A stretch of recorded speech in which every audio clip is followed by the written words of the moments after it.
up the mountain. I know to some people it looks like we're in the mountains, but we actually, in our mind, this is foothills, so we're gonna go up the mountain.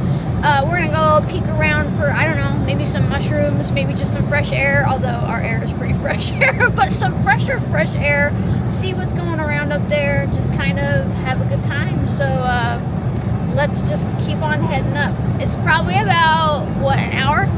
Probably about an hour drive. But for people who are like, oh, everywhere we live, like where we live, it's like 30 minutes to any town. so an hour is pretty standard. So let's do it. All right, you see the mountains way over there? Let me see if I can zoom in. Wait, yep, way over there. We're going up there.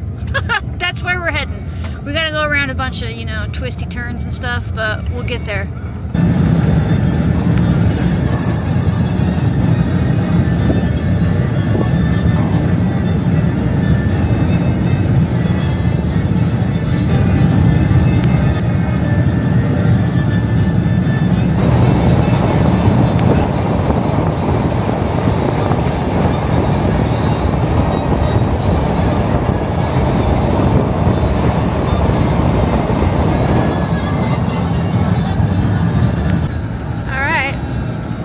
Up now.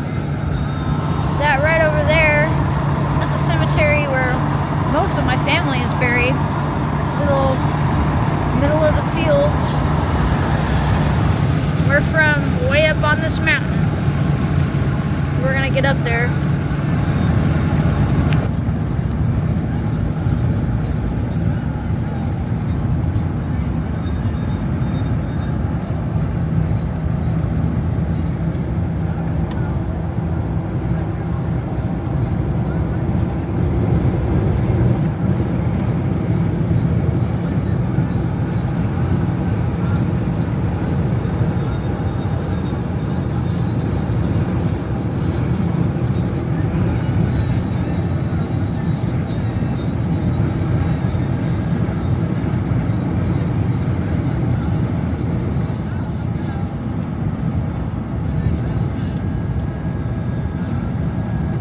That's all cherry trees along there.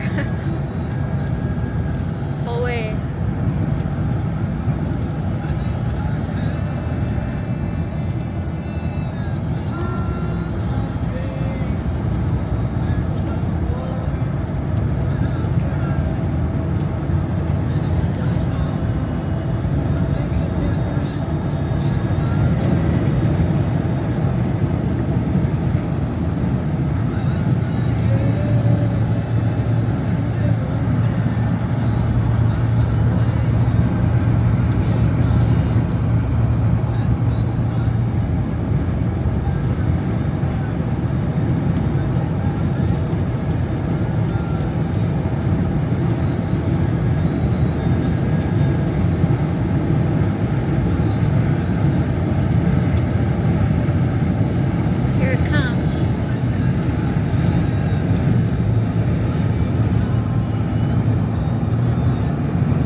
Actually a really dangerous road.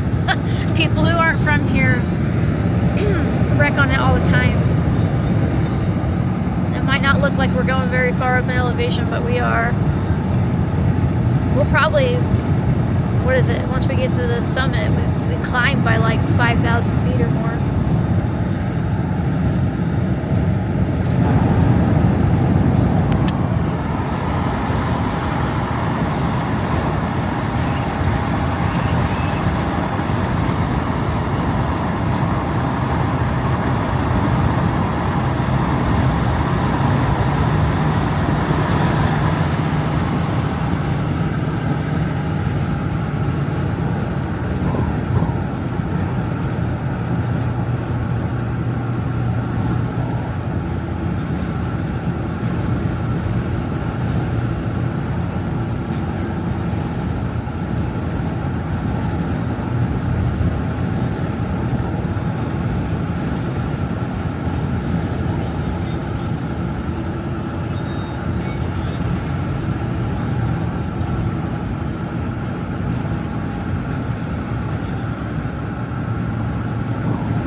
for those who are enjoying the tour today, is we lived there for what, 2 years in that cabin. It's where a lot of you probably found me at. It's where my Instagram went big. It's where I started making YouTube channels again. But that was, gosh, over a decade ago now.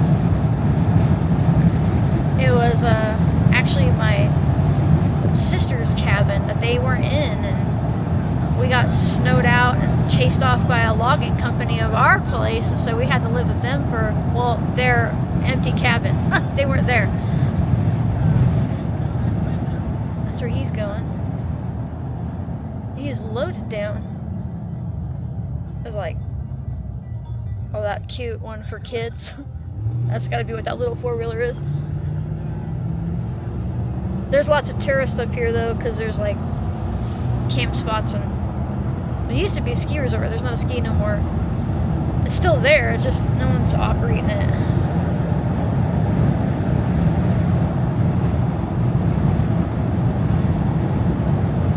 There's a bunch of springs up here too. They have it in where like they've got a bunch of like HOA cabins now. So you kind of got to pretend like you're from there if you want to fill up your bottles. But it used to not be like that. You could just go to the spring, you know. A lot of people come and they buy a cabin here, and then they're only here like a month out of the year, you know.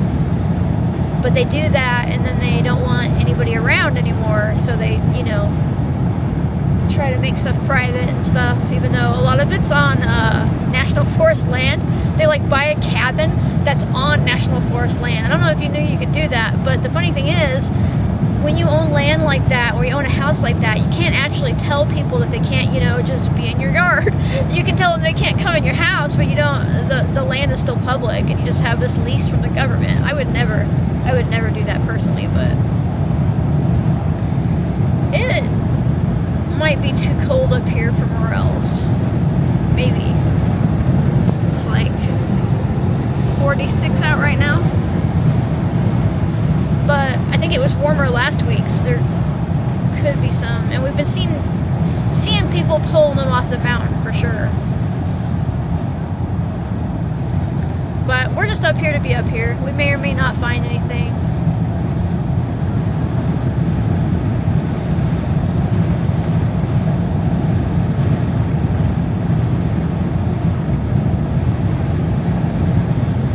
So this is subalpine forest, because we're in like high mountain desert. What's cool about here is we have like a lot of, I don't know, like the subalpine firs and subalpine daisies, a lot of stuff that you're just not going to find anywhere else. We even have a special Ptolemy's onion. It doesn't grow anywhere else, just in this tiny little bioregion. It's just a little wild onion, but it's still cool.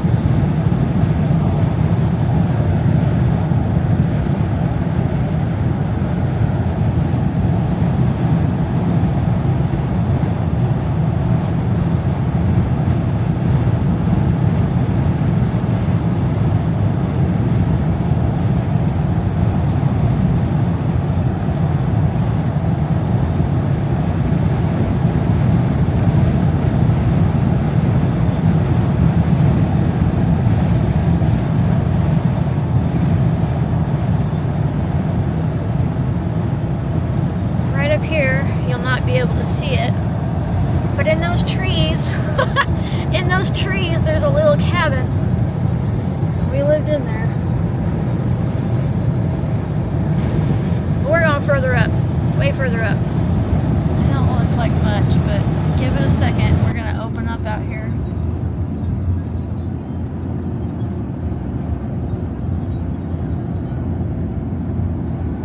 Oh, the clouds are dropping in low. We might get rain on in or snowed on.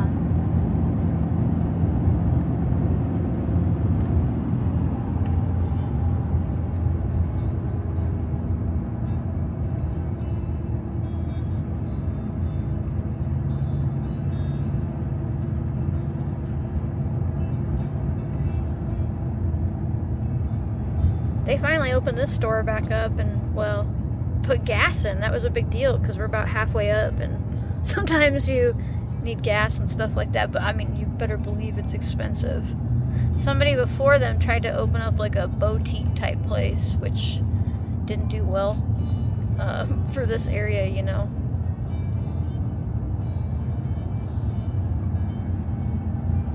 Still a bit of snow on the side, which we figured as much. See that snowpack? So it's really hit or miss up here, like, because it's been really warm, but then snow comes and snow stays. And the specific area that we wanted to go to, we have found mushrooms there in July before, so, you know, I wanted to check it a little earlier this year, but I think that snowpack will be a little bit of a problem, even though you can see where it comes and goes. So we're gonna go, this isn't gonna sound logical, we're gonna go all the way up to the top of like the elevation, and we're gonna drop off the summit into the back half to the other side of the mountain where we know there's a little lake up there, and we're just gonna go putter around and see what we find. And we might stop on the way back down the mountain at some of these quote-unquote ski parks to see how it is. But let me flip this around for you. I don't know if you can see that close up, but I can see, you know, the clouds are taking over that mountain up there, and I can see the snowpack. So, I mean, it's not that snowpacky, right? But we have to think about the roads we're going to go on, because they're not pavement, and if they don't get a lot of sun and you get stuck in one of these snowpacks, just sucks. Believe me, it sucks. So we're going to keep going way up, all the way to the summit, drop down, see what we find there. Yeah, we're at the little summit here, 5,000 feet. 39 degrees out, which isn't that bad. That's pretty standard.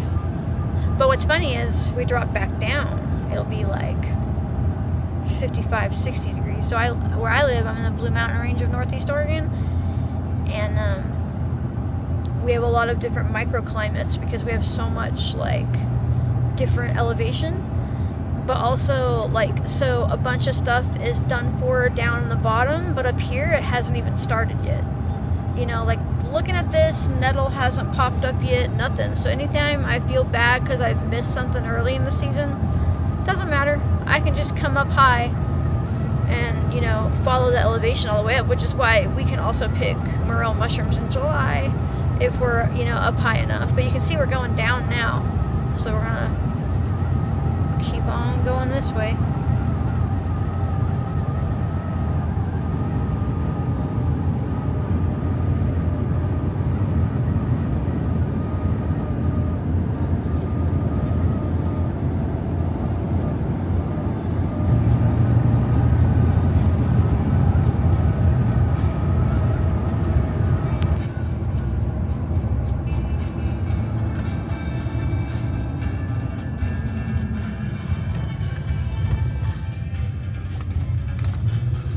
Shortcut.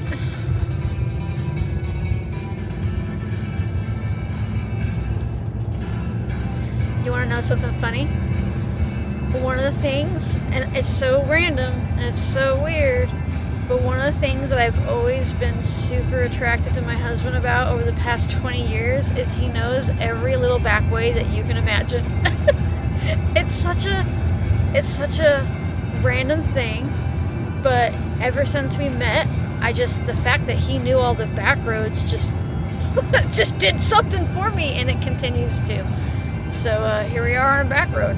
Although this one's got pavement, so you know, it's a fancy back road.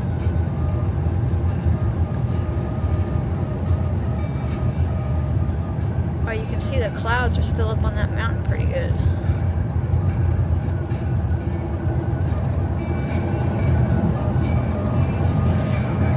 When we're on this side, we're closer to the Eagle Caps, which is still a part of the Blue Mountains.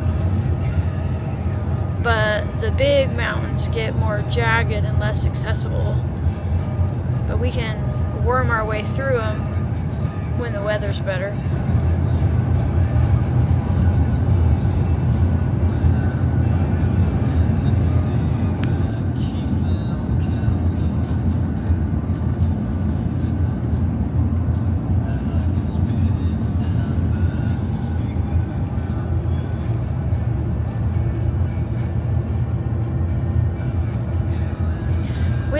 on this side for a while, about, oh god, 3 or 4 years before we ended up on the top of the summit at my sister's cabin and then dropped down back to the other side of the mountain.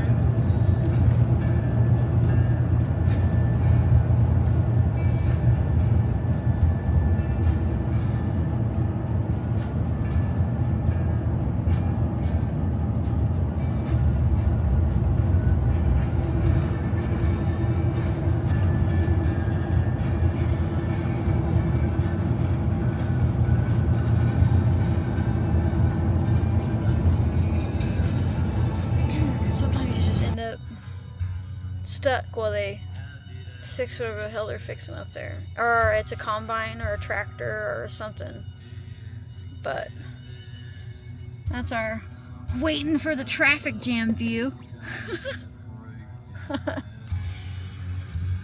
Oh, now we're going.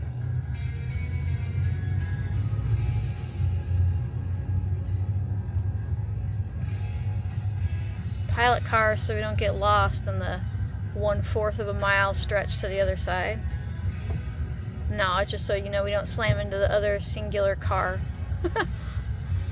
Oh, it's gonna stink. They're doing asphalt. I hate the smell of asphalt.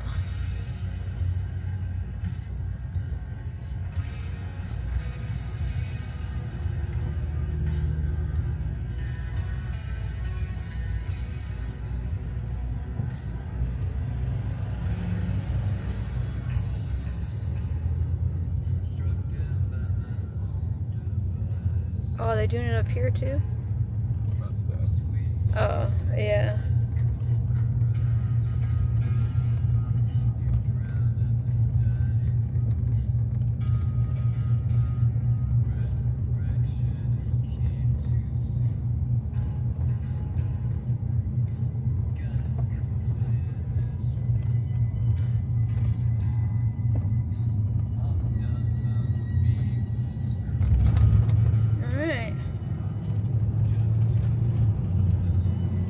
Idyllic as shit barn. You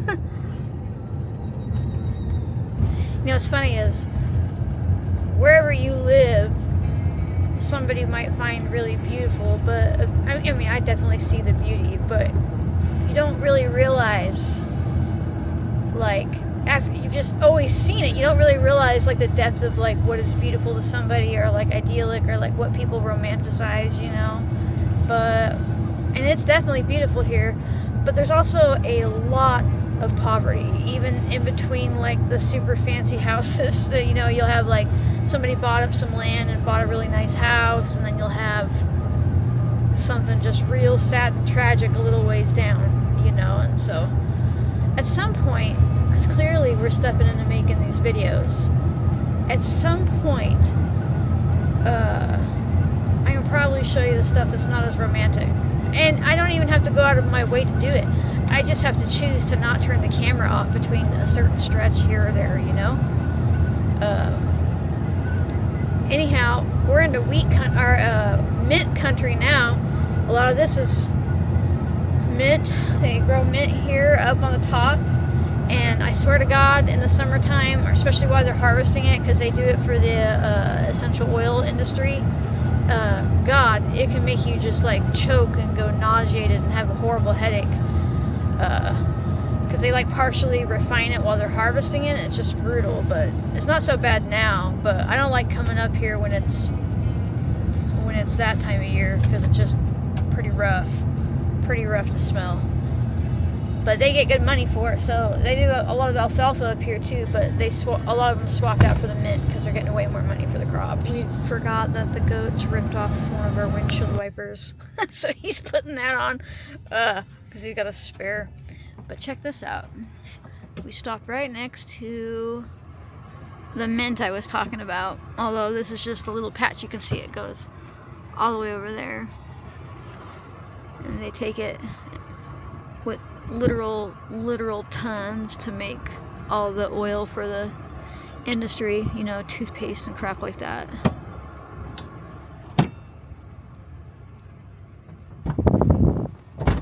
Okay, So we went over, ended up just eating hamburgers and then driving back down.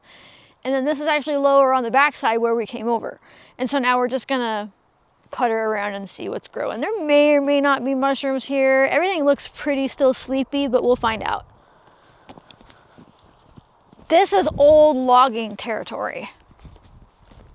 There's a ton of strawberries. I mean, you know, strawberry plants, but they're always all in here. Ah. We found some violet. Little baby violet. Next to some yarrow. Coming up.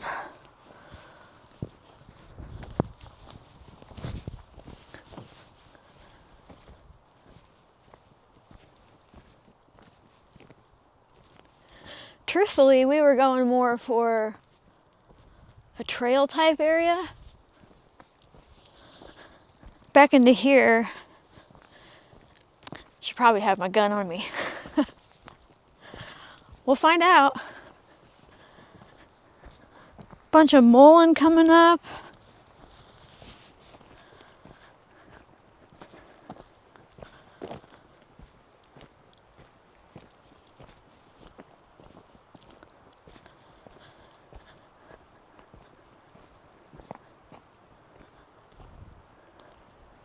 Some anemones popping up over there. Wind anemones. Speaking of wind, all in there is all Oregon grape.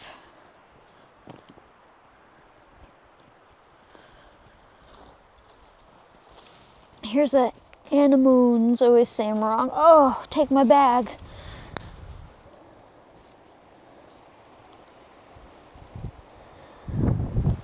Ooh. I thought we might have been sheltered from the wind a little bit in here, but I don't think so. All right. We're gonna do this. We're gonna do this. Some dog shit. I don't think it's wolf shit. Look too well fed.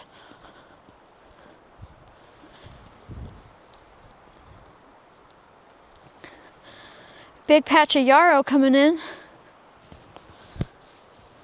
Bunch of wild licorice. I'm all just moving fast because I'm cold. Toadstool. If toadstool's up. Sometimes. This is all wild strawberries through here. Tons of them. You can see the whole carpet. And then the most important thing of all, the Red Bull can. Magnificent, magnificent human artifact.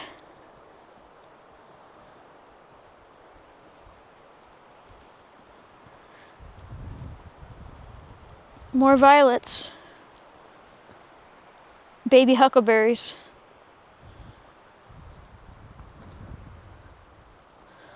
Huh. Here's some pioneer violets. These are the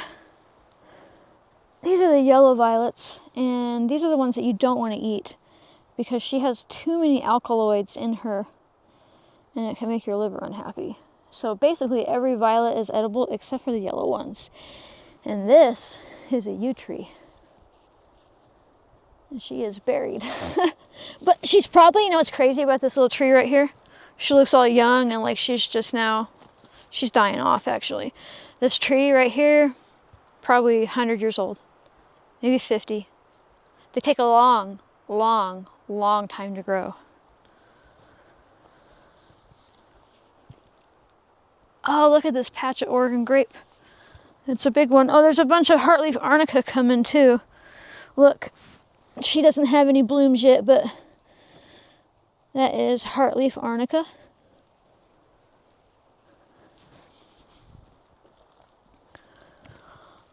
All of that beautiful, shiny Oregon grape right there.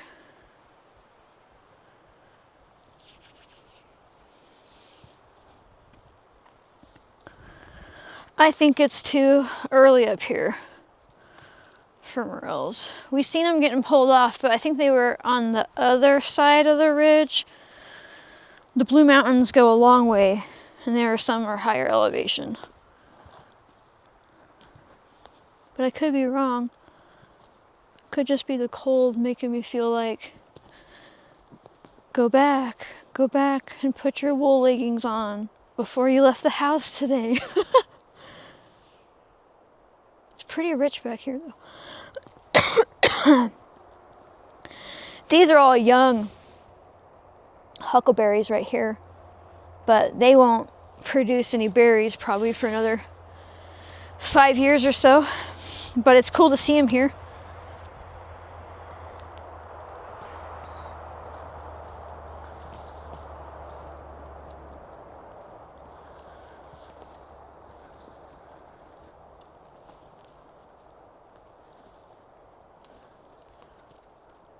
Let's go that way and circle back to the road. Elk shit.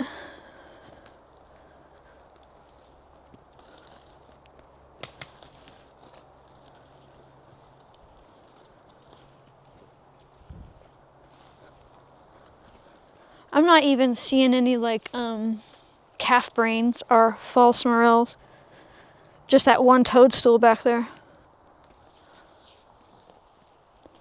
Oh, look at that huge patch. Just huge patch of Oregon grape. I mean, she's everywhere here, but look how thick she is through here. We could come back this fall and dig up a ton of root without even denting her.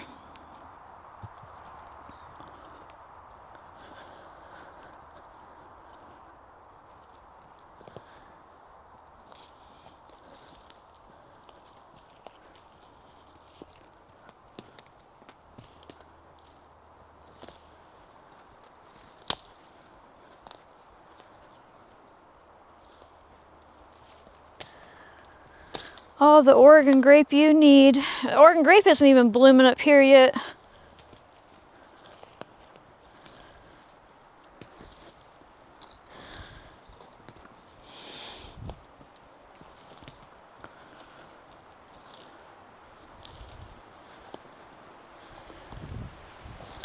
Ooh, here comes that wind.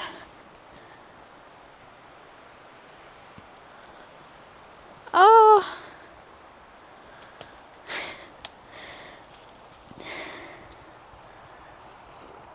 Here is a calypso orchid. Isn't she beautiful? Rare little lady. We come back up in a week, there'll probably be hundreds of calypso orchids. Here's a bunch of goldenrod coming up. Little patch right here.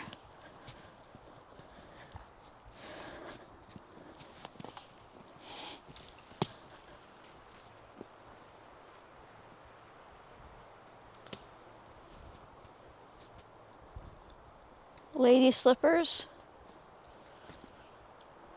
Ha!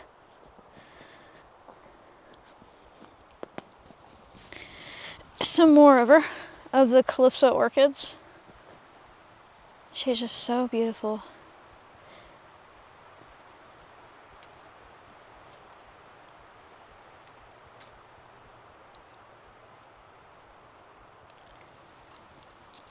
A bunch more of those pioneer violets.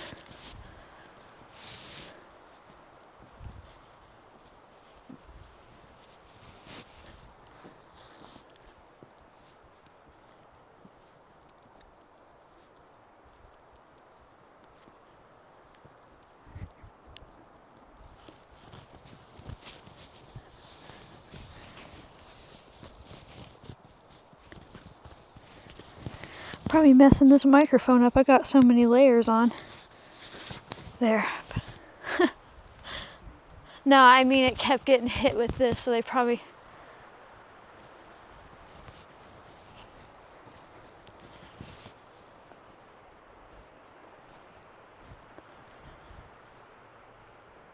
You know what it is? These videos will show folks how often we go to the woods and come back with nothing. I think it's really easy I mean, I could definitely harvest some stuff from here if I wanted to, but I think it's easy for people to, when they watch like people's videos and stuff, imagine that every time they go, they come back with a big haul. But what if today we just went for a long drive, ate a hamburger, stopped here, and went for a little walk? You know, that's medicine too, right? Also, the hamburger was awesome. That place was like, it was like worth the drive, even if that's all we did, you know? Oh, the sun. The sun.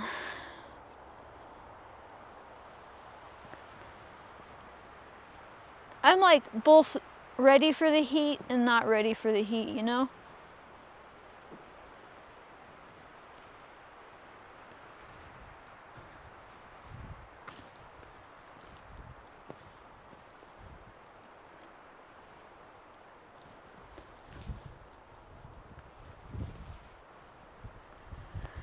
So much Oregon grape everywhere. I am talking just acres and acres and acres of Oregon grape. We could come back up in a couple months probably and pick a ton of berries to make some jelly, you know, or like an infused vinegar. And then come fall we could dig quite a lot of her up. And this ground is nice and soft. So, you know, with these low-lying Oregon grape bushes, you kind of just have to take the root. With the bigger ones, like I talked about before, you scrape the bark off. You can see where the groundhogs and such have been making tunnels.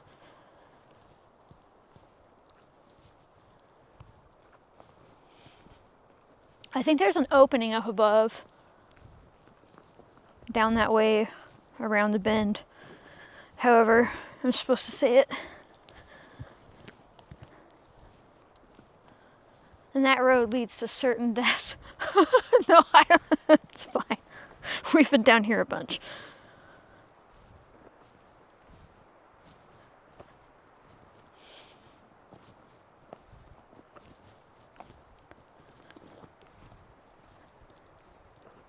What's funny is all this is national forest, but they'll tell you that it's logging land. But what actually happens is the powers that be basically sell the trees that are on it. They lease it out. And then the logging company turns around and says, we're real cool people. You can come spend time on our land. We'll just make it publicly accessible. But the truth is, it was always public land to begin with. And they just don't let you drive in. In 2020 and 2021, they tried to say that they had to shut down all the national forest in our area because of fire season. But they never opened it back up. So now everywhere you go around here, there are nothing but gates and big rocks and dirt berms and everything they can try to do to keep people off the land. There's a little bit of an opening, I thought was down here.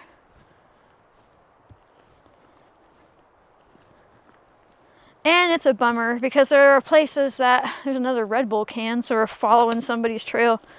There are places here that are really hard to access without something motorized unless you feel like hiking for days or you have a horse. There's some bear shit. Have a horse to ride in. This all looks like skunk cabbage up here. This tells me the ground's probably pretty wet.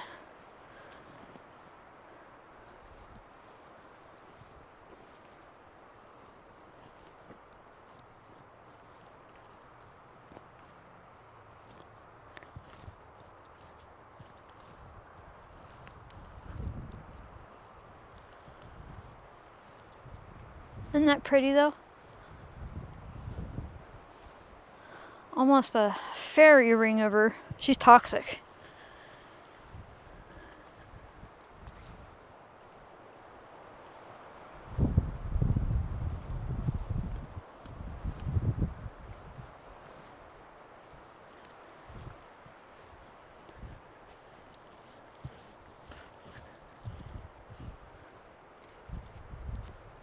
Hawthorn tree.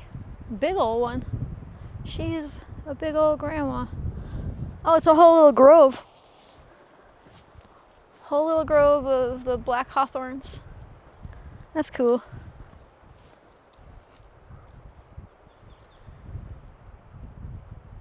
Looks like there's more over there.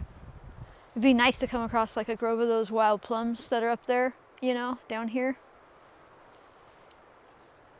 Watch out, that ground is pretty soft still.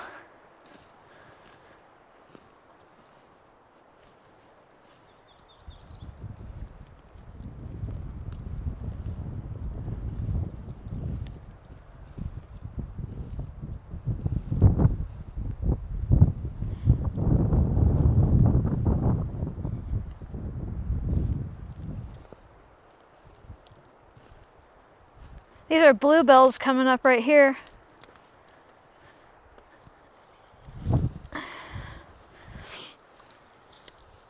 She's actually in the comfrey family, and you can use her, like you can even see over here her blooms coming out. Pretty similar to comfrey blooms, right? And you can't use her internally, but externally you can use her the same way. She has the same alkaloid properties that can help stimulate new skin cell development and such, you know, help with wounds.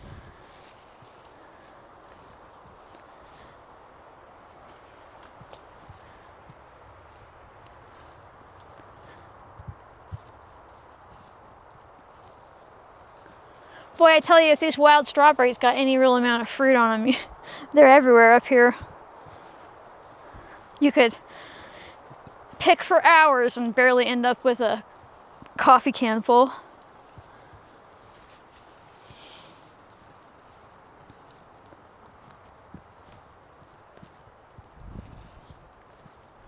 I kind of feel like wild strawberries in that way are like just a good reminder of like enjoying something where you're at when you have access to it, you know, versus like feeling like, oh, this would be so cool if there was enough I could take it home, versus just like a sweet little moment in reality.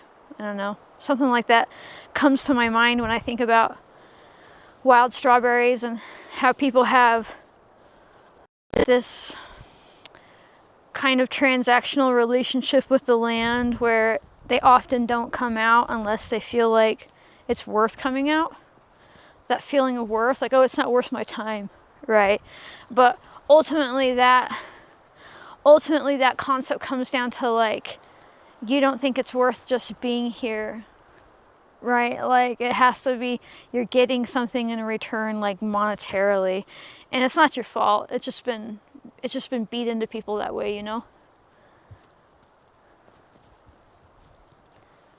But what we're getting right now is just, you know, oh, our entire nervous system being reset. Breathing in all of the terpenes and phenols that all these trees are letting off. And just kind of, I don't know, moving our body and breathing clean air, and depending on the shoes you're wearing, grounding, you know.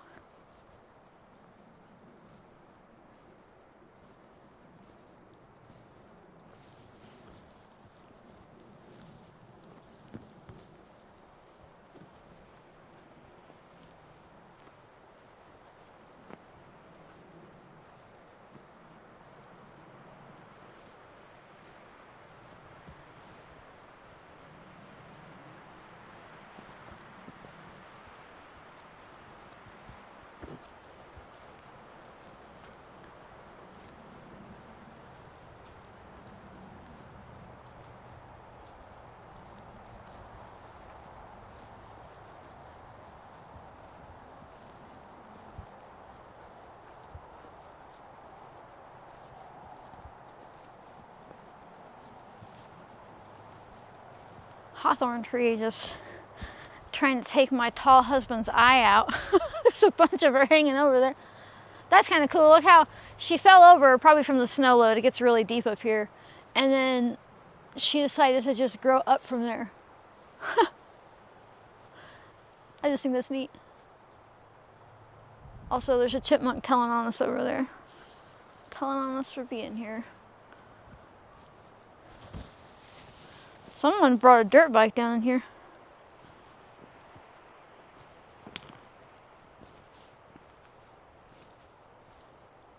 I think we'll go around this last bend and then meander back up. I feel like if we push our luck, it's gonna start raining sideways on us.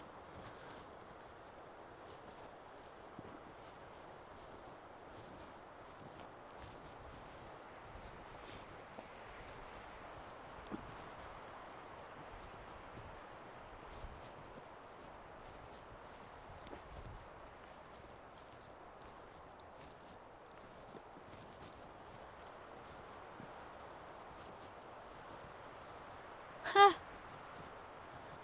Whole little patch of those pioneer violets. Whole big thicket of her.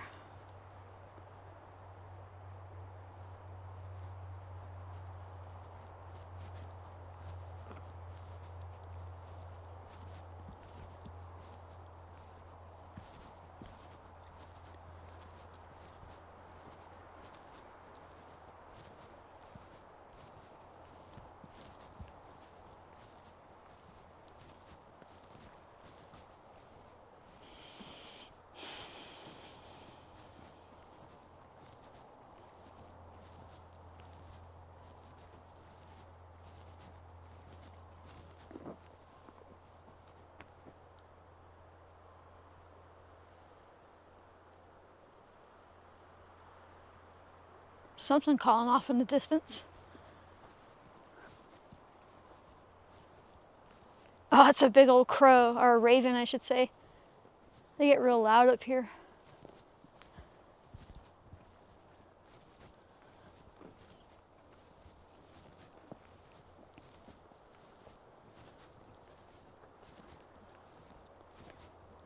The ground is so soft because it's just like covered in huge amounts of duff. It's like walking on cushions.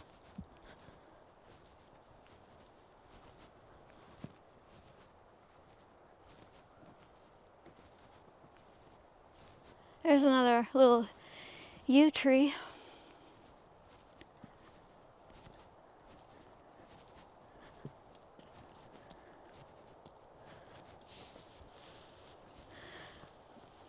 She's actually kind of endangered because, and these could be older, but they got line cut a long time ago. So what happens is, back in the day when logging companies, and still now, they use strip lines, and yew grows so slow and so dense that she'd snap their lines. And so they would hire people to come in and cut down all the yew trees ahead of time. But because she grows so slow, that's devastating to her. I have a video on it where I go over it in depth, but she could have been a really big tree that was cut down before me or you were born. I don't know, I had to dig for the... Yeah, you can see where she used to be bigger. Down in there. But she's spread out here, and there's a baby one over there. Baby being relative. Probably older than I am. But use sparingly, you know, if you just harvest a little bit of the branches, she makes an amazing breast massage oil. Amazing breast massage oil. All the tamarack are waking up. The ones up there that are kind of golden green, they're the ones that turn bright yellow in the fall. They're actually a larch tree. They're not related to pines at all. So they lose their needles, which is what you see here on the ground. It's all tamarack needle. That's our main firewood around here because she burns really hot.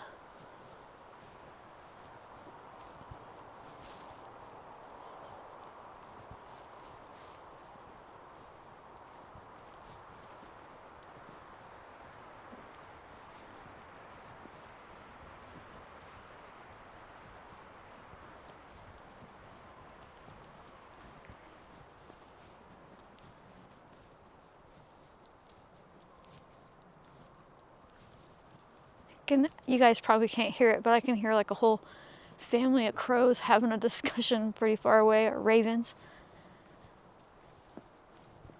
We have crows further down, but we have lots of ravens up here.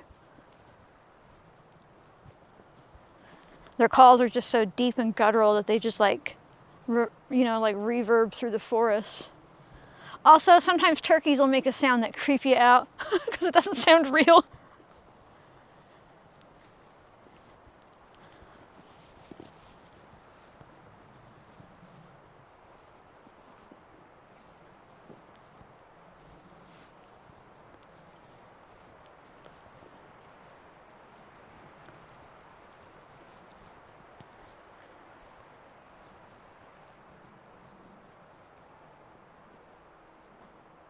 Look at that little tree ripped out of the ground.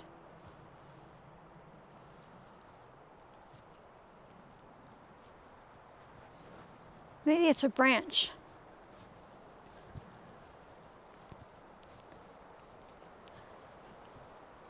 Oh, I'm gonna sneeze. Maybe not. No, that's a tree ripped out of the ground.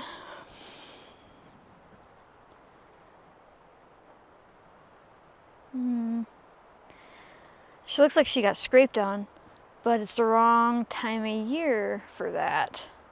Seems a little early. Oh, look, we found a little witch's cup fungi right there.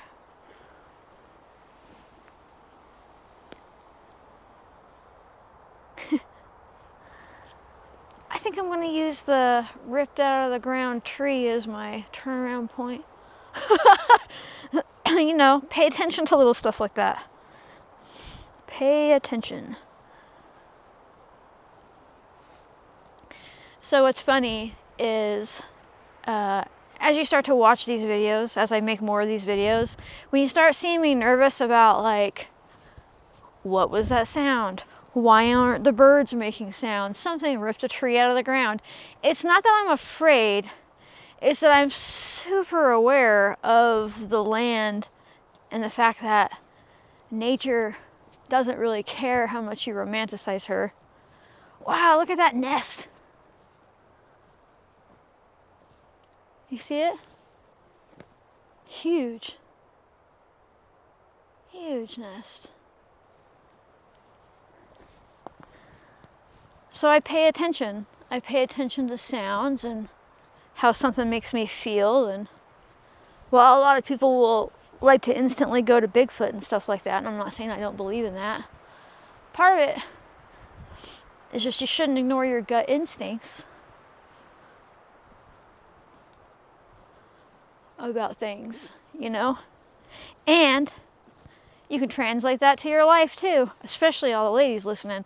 We're often told to not pay attention to our instincts and we go against our gut feelings all the time. But there's one place in the world that you should not do that other than around other humans. It's when you're in the woods. Listen to your instinct. Listen to how you feel. If you feel uneasy about something, especially if you weren't feeling uneasy before, you should listen to it.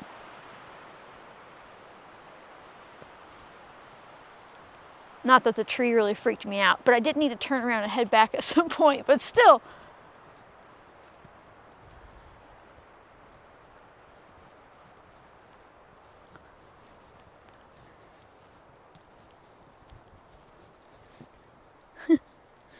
Look, a little crop of them popping up. Little witch's cup mushrooms. They might be edible. I know a lot about plants and a handful about mushrooms. I know a lot about medicinal mushrooms, and I know a lot about the edible mushrooms that grow around me. But with mushrooms, it's like you can only be wrong once, right? So I don't really mess around a whole lot with obscure ones, you know?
sometimes up here, if it was like full swing mushroom season, sometimes we have to be careful. People get violent over mushrooms. It's a trip. There are entire like illegal camps that pop up here to harvest mushrooms, and if they come across you or you come across them, they often are very armed and sometimes can rob you. People don't like to think about that, but a big part of the instinct to have is in the woods is I am picking the bear every time. Because usually you run into two types of people up here. The first type of person you run into is somebody like us who just wants to be in the woods and likes nature. You know, maybe they're getting firewood, or they're, you know, getting berries, or they're just spending time, or they're coming up here to shoot or camp. The other half of people you meet, they think that they've gone far enough to get away with doing something sketchy. And so when you run into them, it's dangerous because you've caught them doing something that they didn't want to be seen doing. And there's a lot of methamphetamine use around everywhere, but especially here. So, you know, and then people really like to go after the morel mushrooms, and it just becomes really violent and dangerous really quickly. And that's why way earlier I said, should have had my gun on me if we're walking into here. But I think it's too soon.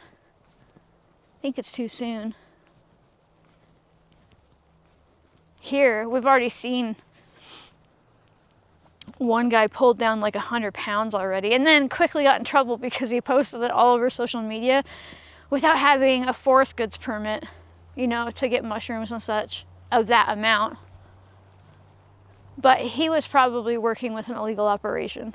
They go onto people's lands and they just ravage anything they can find, especially now that people are selling them for like $25 or $50 a pound, depending on the time of year. It's crazy.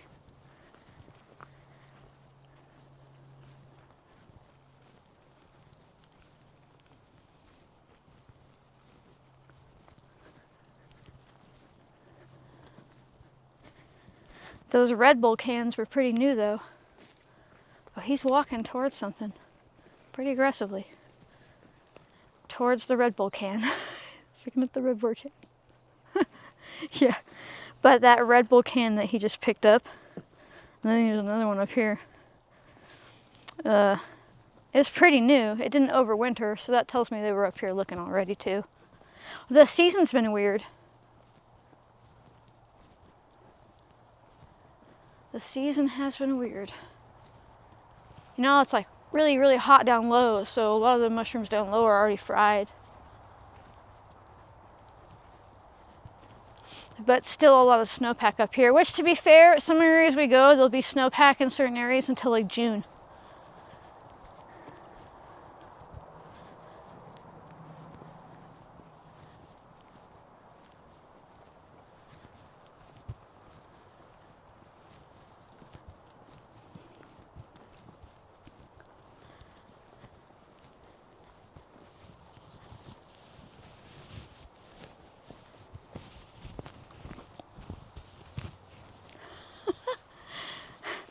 Lost my bag. Husband gave me my bag.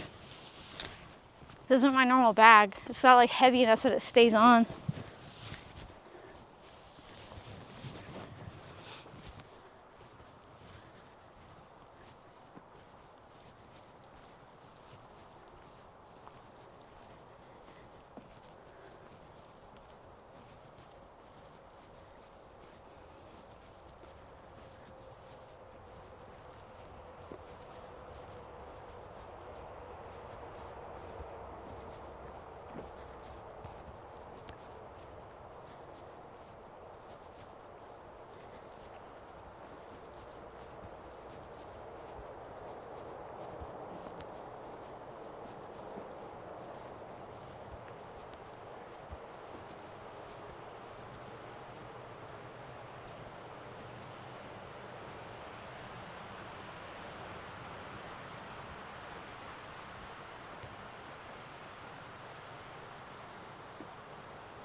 know what part of an animal that is. Some sort of fur.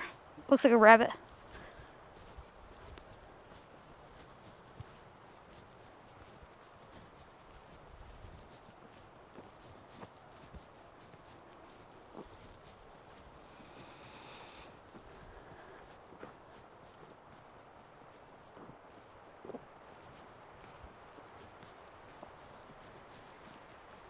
Can't pick the tires up.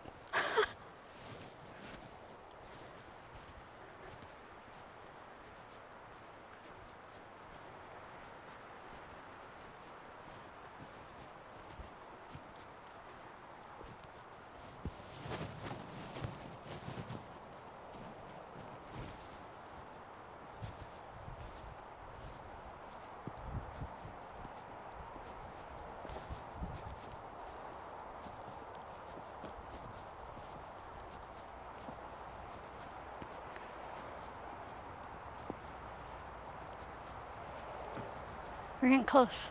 We're getting close to the edge here. So we parked, you can hear it probably. We're by like the same highway we were driving on.